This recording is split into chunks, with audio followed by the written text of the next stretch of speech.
কেন্দ্রীয় বাহিনীর টহল জঙ্গলমহলে। সিমলাপাল ব্লকে টহল দিল কেন্দ্রীয় বাহিনী। অবাধ এবং শান্তিপূর্ণ ভোট করানোর লক্ষ্য কমিশনের। ভোটদানের আগ্রহ বাড়াতেই এই টহলদারি বলে জানা যাচ্ছে। কেন্দ্রীয় বাহিনীর টহল জঙ্গলমহলে, সেই ছবি আপনারা দেখতে পাচ্ছেন। আমাদের সঙ্গে ফোনে রয়েছেন স্বরূপ। কি জানা যাচ্ছে, এখনো পর্যন্ত কেন্দ্রীয় বাহিনী মোতায়েন করা হয়েছে জঙ্গলমহলে, টহল দিচ্ছে কেন্দ্রীয় বাহিনী, সেই ছবি আমরা দেখতে পাচ্ছি।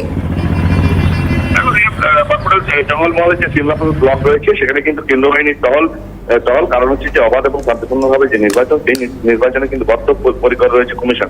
তাই কিন্তু জেলা জুড়ে বিভিন্ন জায়গাতে এরিয়া ডমিনেশন করতে কিন্তু কেন্দ্র বাহিনী কিন্তু তৎপর হয়েছে। ইতিমধ্যে বেশ কয়েক কোম্পানি কিন্তু জেলায় কিন্তু চলে এসেছে এবং তারপরে কিন্তু যেসব জায়গাগুলি অত্যন্ত সেন্সিটিভ এলাকা রয়েছে সেই সব জায়গাগুলি কিন্তু তারা যাবে এবং সেইখানে সেই সব জায়গাগুলি কিন্তু ইতিমধ্যে টহল শুরু হয়েছে।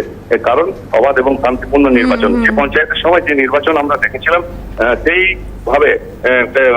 সেইভাবে যেন না নির্বাচন হয়, এমনই কিন্তু এলাকাবাসী তারাও কিন্তু দাবি করছে। কারণ পঞ্চায়েতের সময় তারা কিন্তু সুষ্ঠুভাবে ভোট দিতে পারেনি এবং বাড়ি থেকে বেরোতেও পারেনি। তাই এইবারে কিন্তু এই লোকসভা নির্বাচন যেন অবাধ এবং শান্তিপূর্ণ হয়, সেই কারণে কিন্তু আগাম কেন্দ্র বাহিনী এসে বিভিন্ন জায়গায় কিন্তু রুট মার্চ শুরু করেছে এবং যেসব জায়গাগুলি বেশি সেন্সিটিভ রয়েছে সেই সব জায়গাগুলিতে গিয়েও কিন্তু তারা কিন্তু রুট মার্চ চালিয়ে যাচ্ছে। তারা যেন অবাধ এবং শান্তিপূর্ণ নির্বাচন হয়, সেই কারণেই। বেশ, ধন্যবাদ স্বরূপ আমাদের সঙ্গে থাকার জন্য। আমাদের সঙ্গে ছিলেন আমাদের প্রতিনিধি স্বরূপ রায়।